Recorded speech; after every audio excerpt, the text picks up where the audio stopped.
Welcome to the Book Boyfriend podcast, where we dish on everything from the alpha male to the sensitive soul.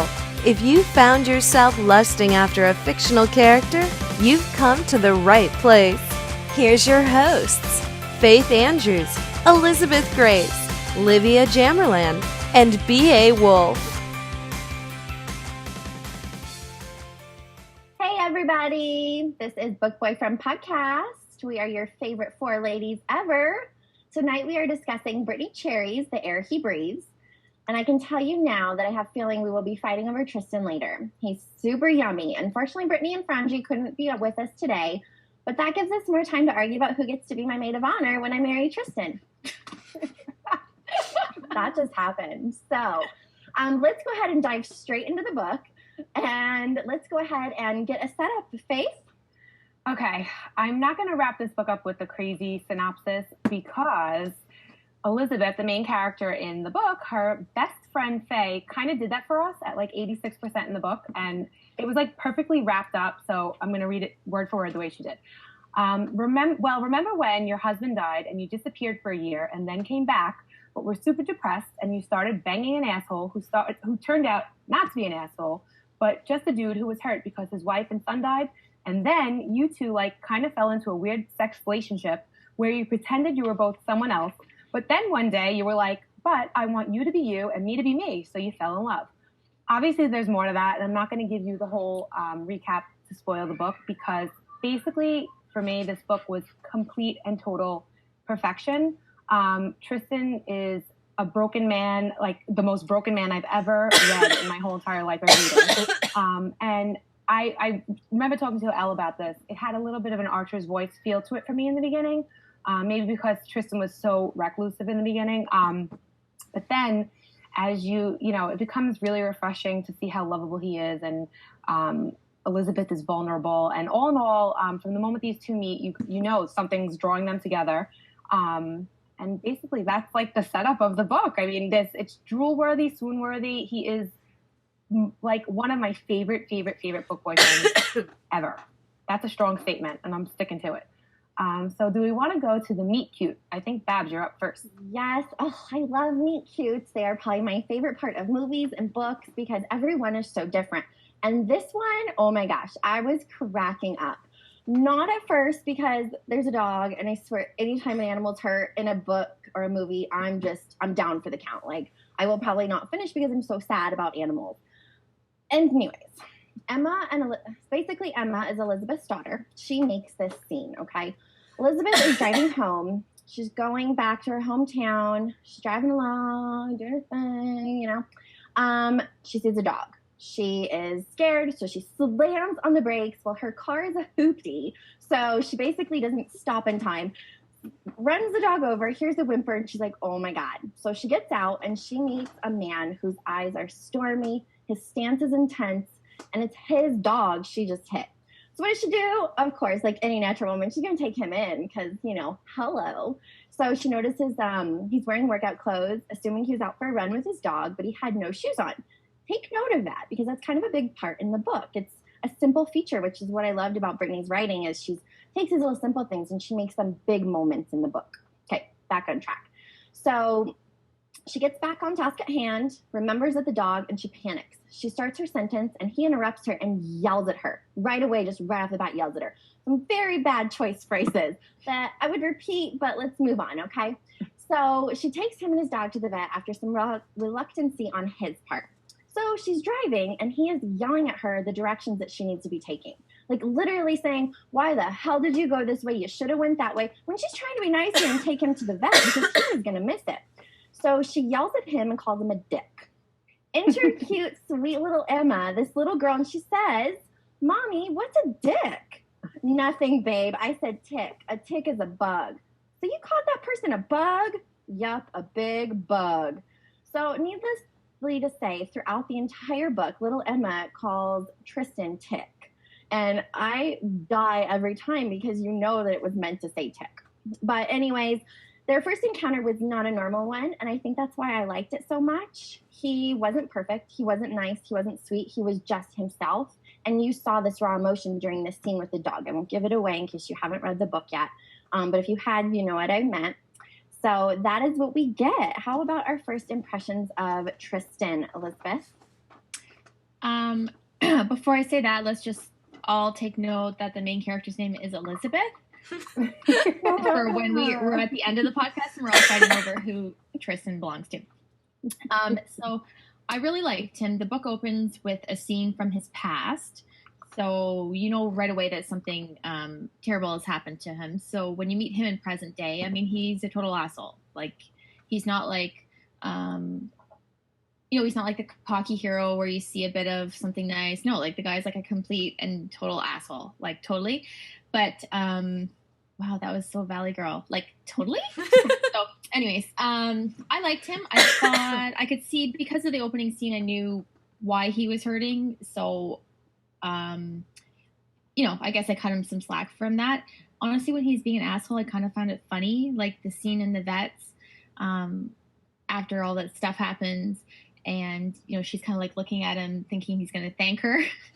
And then he says this, I won't give it away because it's funny. I don't want to ruin it for anybody. But he says this thing to her, which is totally not what you're expecting. And I was like, and it's a real like asshole thing to say, but I was like dying laughing. I thought it was so funny. So no, I liked Tristan. My first impression was he's an asshole, but just because he was hurting so much. But that would be my first impression. What about you, Liv? I loved Tristan, even that he was an asshole, because you kind of knew what happened right in the beginning of the book. You know why he is the way he is, and there's just so much that's going on. He's hurt so much, and she's hurt so much, and though Elizabeth said everything about him, he was such an asshole, you kind of just, I pulled towards him, I gravitated towards him, and though he was an asshole, it was like he was like an onion, and she was slowly peeling back, like, every part of him. So Elizabeth said it all, because she chats too much, so that's my opinion. I thought he was an asshole as well, but I loved him. Hashtag chatty bitch. And that, I guess, brings us to our most swoon-worthy moment. Elle, chatty bitch, you're up. Getting ruthless in these podcasts. So there's a lot to choose from when you read this book. It's so fabulous that there's just so many like swoon-worthy things that you could choose from. For me, one of the things I loved most was as they're developing a friendship, and before, they're kind of in like a sex relationship, as Faith had mentioned earlier. They start leaving like these sticky notes for each other. And when they start, they're just kind of cutesy and like one-liners. But as time progresses, they become, a little more meaningful. And I just thought, oh, like how sweet would that be, in real life, if you like come in your house and you see he's left some cute little note. And so one in particular was my swoon-worthy moment. And this is what the sticky note said. It said, and this is from Tristan to Elizabeth. It says, that place in between nightmares and dreams, the place where tomorrows never come and yesterdays don't hurt anymore, the place where your heart beats in sync with mine, the place where time doesn't exist and it's easy to breathe. I want to live there with you. And then he signs it with his initials. And I loved that. I just thought the sentiment behind it was so sweet. And to me, it was kind of like that moment where he's basically saying, like, I'm ready, I'm ready for us kind of thing. So that was my swoon-worthy moment. What about you, Faith? Okay, this was really hard because, like you said, there were just a million things to swoon over. And I remember reading this particular scene, and literally, like, to me, swooning is literally, like, I did that. Okay, feathers. Okay. Emma and Elizabeth have been living with her mother away from home, away from Meadows Creek, ever since her husband passed away. And she's kind of told her little girl that whenever she sees a little white feather floating in there, that's her dad coming to give her a message, or that's their way to cope. So they're back home now, where she meets Tristan again, who's her next door neighbor, and she's not seeing any of these feathers anywhere. And so Emma, like, one day comes bursting in, Mom, we have to go home. Daddy's not here. We have to go home. And Tristan's being an asshole, but cutting their grass for her, because that's a whole nother funny scene, but he's cutting her grass for her, and he must overhear this. And the next morning, their porch is filled with white feathers. And I just literally was like, he did that. It was so swoon-worthy. So, again, it took a while for him to start uncovering this onion, as Liv said. But once he did, you knew that deep down he really, he had a heart, as much as he's an asshole. So that's my swoon-worthy, even though I had like a million. But I narrowed it down to that. How about you, Liv? For me, it was, so they have their sex relationship, and they're just kind of coping with each other. He pretends that he's her husband for her. She pretends she's his wife. And you know right off the bat, like, that's just not going to happen. Like, that's just danger. So they realize they're going to stop it. It's not good for them. And he turns to her, and this is when I was like, oh, I felt for him. He said, I thought you didn't know how to be friends. Because she's like, well, maybe we could be friends. And so she says, I thought you didn't know how to be friends. I don't, he sighed, rubbing his neck. But I was kind of hoping you could show me. Why me? You believe in good things, even when your heart is broken, and I can't remember what good things are like. That saddened me. When was the last time you were happy, Tristan? He didn't reply. That saddened me even more. Of course we can be friends, I said. Everyone deserves at least one friend. And because he was so vulnerable, I was like, oh my God, there he is. Like, yes, that made me completely swoon. What about you, Barb? Okay, so this is unconventional. It's so up my alley, okay? It's heartbreaking and it's beautiful, and I adored this scene, and you guys are going to be like, what? Okay, so Tristan walks around with a cassette player and headphones. We don't know why. We don't know what he's listening to. We just know that he's always wearing this when he's on the grass, blah, blah, blah. Okay, well, Liz later finds out that it's a recording of his son and his wife, but the batteries died and he doesn't have it in him to replace them. So one night, pretty late, Liz and Tristan are spending some time together. She had him over for dinner. She offered him a manly beer that puts hair on your chest because she teased about that. You'll get a kick out of it. So before he leaves, she gets up and hands him 2 AA batteries. And he takes them, and as he's walking back to his house, he pops them in, secures his headphones in place, and hits play. He stops and puts his hands over his face, and his body shakes. Insert the cries. I'm like, oh my gosh, she's hearing his boy and his wife's voice again. And it was just so beautiful that she gave him this. She wanted him to hold on to this memory. And so Tristan looked back at her and he says, hold her tight each day and night because nothing's promised us. I just wished I would have held on tighter. And to me, that was just such a swoon-worthy, powerful moment between the two of them. That was my moment. Oh, and I literally reread that moment probably 5 times because it was beautiful. It was epic. So we are now to the super delicious fun parts of our segment called I Wish I Wrote That. These are where we authors go, oh my God, I wish I wrote that, even though we kind of wish we wrote the whole book. But, there's certain scenes and certain sentences that stand out to us. So let's start with Faith. What is your wish you wrote that moment? Well, I'm notorious for always saying I wish I wrote the whole book. But with this one, literally, I have most of the book is highlighted. Swear to God, no joke. And there was one part I want you guys to go from 28% location 1, 2, 4, 8. I highlighted until chapter 12, like the whole thing, because I was like, oh my God, this is genius. Like it just was, and I felt every single word. But I know that's not fair, so I'm gonna play fair. I lost my dad when my daughter was born, so I know what it's like to lose somebody. I know it's not the same kind of hurt that Elizabeth and Tristan are going through, but it's on the same level. And there was just this quote this thing that she wrote that I was like, wow, that really makes sense. And it was sometimes the hardest part of existing without your loved ones was remembering how to breathe. And I really honestly believe that. Like I remember going through hard times and sometimes just not being able to breathe. And it was that. And there were so many messages like that throughout this book. So I'm not really doing, I wish I wrote that justice because honestly, she just had some really beautiful some beautiful motivation for people who have lost somebody. So that's my I wish I wrote that. How about you, Babs? No, wait. Elle, your turn. Oh, it doesn't matter. I had 3, but I'll just say one. No, say all 3. Say all 3. Well, no, because if you or Liv don't do it, then we'll cycle back to me. So, I really couldn't decide, but one of them was this. Brittainy just had some super poetic moments in this book, and this was one of them for me. So she said, he was thunder, I was lightning, and we were seconds away from creating the perfect storm. And I was just like, and it kind of if you read the book, it kind of came full circle too, because she talked a lot about his eyes and sort of did comparison with them to gray clouds and that type of thing. So I don't know. I loved that line. What about you, Babs? Okay, so it's a very simple line, but it was the most heartbreaking line to me. As a lover of heartbreaking moments, this just really spoke volumes, y'all. So I probably reread this line a million times as well. Tristan is trying to find out about his son who's in the hospital. He's asking her, begging her, do you have any news for me? Can you tell me what to do? And she's like, sir, just go hold his hand. And he's like, no, I need more. Tell me what to do. And she looks at him and she says, he asked her, what would you do?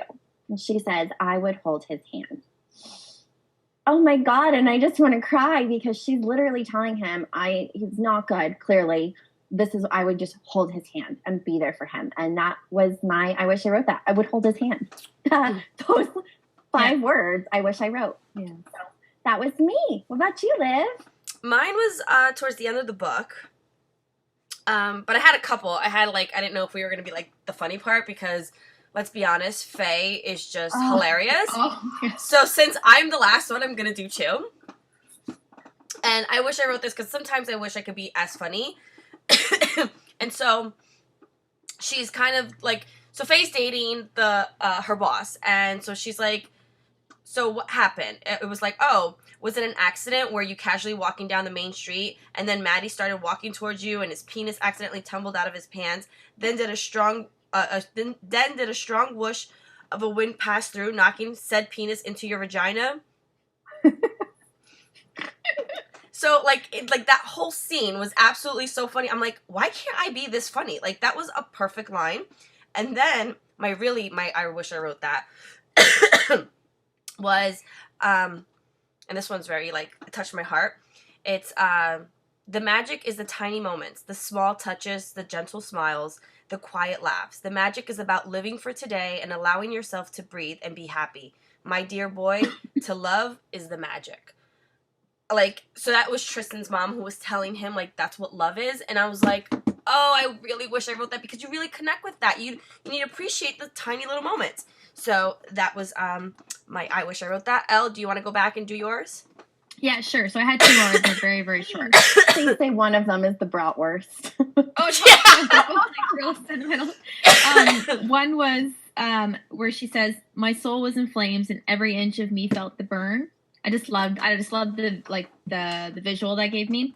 And then I really loved this one where she says, "If love was a moment, this would be where it existed," because it was smack dab in the middle of a really heartfelt. It's when you were reading the book in that moment, you felt the love. So that was the perfect line for me. I just loved it. So yeah. Can I jump in before we go to our segment really quick? I just honestly, we read a lot. And sometimes we get in book funks and we get into, sometimes we read because we have to read or whatever to, support a fellow author or whatever. This book was hands down, just every single freaking feel possible. And there was a point where I was texting you girls, plot twist. There was shit that was going on in this book that you totally didn't see towards 80% of the book. So as much as we're not giving anything away, if this isn't enough for you guys to read what we've gotten to so far, you have to read this book. If I have to recommend something, I'm recommending this. I don't know. I don't have one bad thing to say about it. People were telling me, I've heard bad things. I've heard mixed things. If someone heard something mixed, they're cuckoo because I don't know what could possibly be mixed. It was perfection. If I meet this woman, I'm kissing her feet. Not for nothing. We talked about how Tristan is kind of an asshole in the beginning of the book. And that's, I think, what all kind of drew us in. It wasn't your normal romantic hero at first because he was broken. He was real life. But throughout the book, you see his hard parts breaking down bit by bit. And I think that's what's amazing about it is she's already this sweet, lovable woman, but she's so broken, she just doesn't know how to show it. And so they both bring out the best in each other. And so if you didn't gather that too, it's a beautiful love story. Mm-hmm. And let's really give credit to Brittainy here for her writing skills because it was I fangirl, I love the book. I love Frangie in the cover. I didn't even read the blurb. I just looked at the cover and I was like, yes, whatever. Don't care what it looks like. And then you start to read and you're in the story. So big congrats to Brittainy who did a phenomenal job. Completely. Now, I think this is the most important part, just going to say. This is our erection selection. Now, we have a unanimous vote for Frangie, because obviously that's who you see when you read the book because of the picture on the cover. So what we decided to do, so we're not all just repeating each other with Frangie pictures, is we're going to repeat each other with Frangie pictures. You guys are going to get Frangie pictures with all of us. But we all have a different, favorite picture of Frangie. So, shall we? I guess I am up first, so I will show you mine. Mine is sentimental for various reasons. Frangie is posing with a tree, and you guys know how much I love trees. So beard plus tree equals A+. Yeah, that's not really good math, but that's how I feel. All right, how about you, Liv? I can't decide. I'm still okay, so I'm following his Instagram. Yeah, it's just how about this? All of the above. Handle. But there's not one bad one. There's not one bad one. But okay, so I'm gonna be very different than everyone because I was stalking him earlier.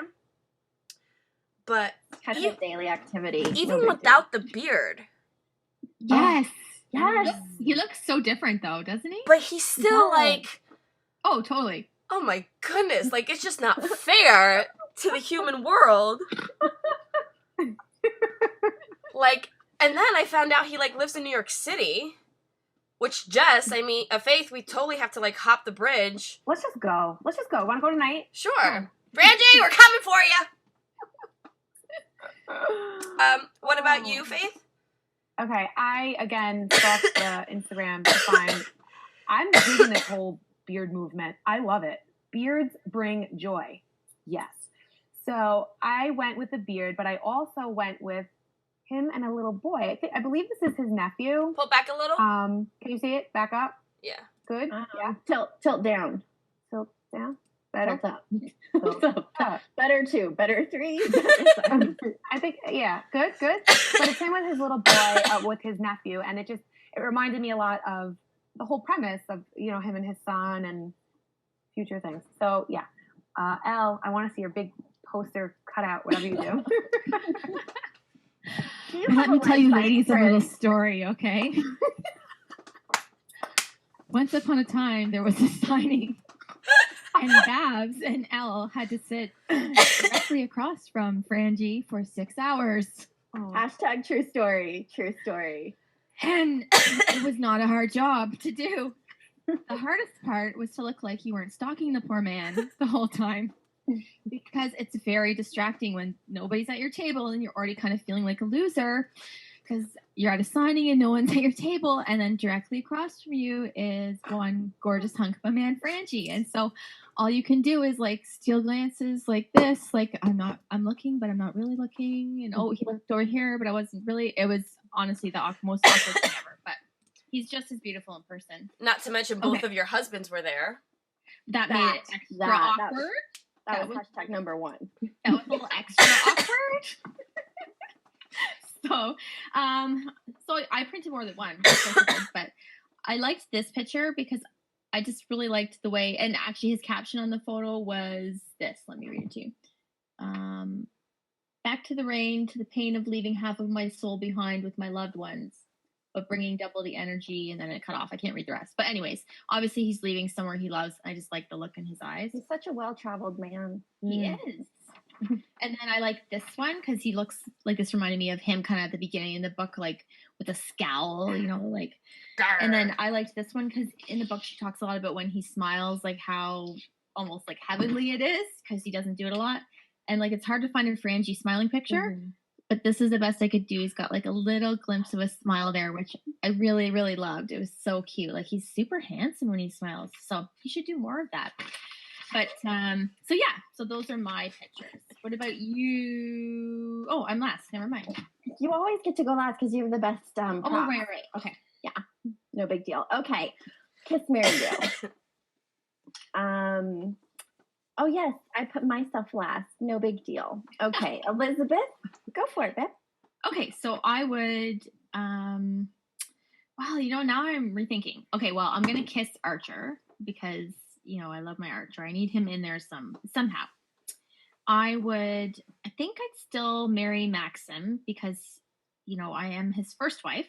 So I think I'd stay married to Maxim. from the Masters, like Tristan Cole, and I would do Tristan/Frangie because I don't know, I need some of him in my life too. This is going to be, the next one is going to be really hard for me because this is like my set order. So it's going to be really hard for me to bump one of these people off my list. So what about you, Liv? Well, let's first explain how we do our Kiss, Marry, Do. Usually the person who's hosting it picks that one, their top book boyfriends. And so Barb is hosting today, and she picked Alex, Lucas, Archer, Maxim, Crew, Hawk, and Frangie. Frangie's not the book boyfriend, it's Tristan. But he is. It's not a big deal. But that's how much we love Frangie. Then I'm like, those are my options. Okay, so I'm going to. This is Frangie. I'm going to do Frangie, marry Frangie, and kiss Frangie. Those are my options. Faith? You never play by the rules. No, okay. I'll play by the rules. No, I'm kidding. It's okay. No, that's what I like. Who needs rules? Rules are meant to be broken. Sure. Okay. For me, as much as I love Tristan, I'm honestly not sure I have it in me to marry him. He seemed really, really broken, and he needed a strong girl. So, but I do need him. So I want to kiss him and comb my fingers through that shaggy beard. So I'm kissing him. I'm still doing Hawk. I mean, because with 3 orgasms in 30 minutes, I mean, I'm not going to pass that up. And I'm still going to marry Crew because, like I said, he's very loyal and devoted, and that's a good quality in a husband. So that's where I'm at for now. Who knows next week? I don't know. Fabs, what about you? So this one was totes easy. I'm definitely going to make out with Hawk, and for sure I'm going to do Hawk because kissing leads to hanky-panky, and there's nothing I can do about that. Done. Check. There's a reason I'm going last, and that's to claim my main man, Maxim, my Russo, my forever. In fact, I think we're getting matching tats next week, aren't we, honey? I know. So excited. I love you, too. And then I'm adding a new one. I'm going to call it the snuggle because I need to snuggle with Frangie. I need to hold him and tell him it's all okay because he's so broken. And then I want to pet his beard. Like, not a big deal. Just pet a little bit of the beard. So there you have it. Every reason you should read this book is all compiled into one amazing fun podcast with yours truly, Liv, Elle, Faith, and myself. Until next time, ladies. Bye. Bye. Bye-bye.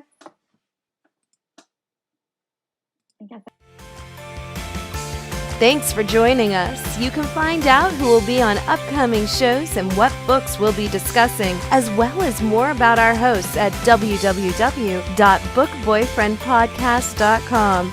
See you next time when we add another boyfriend to the ranks.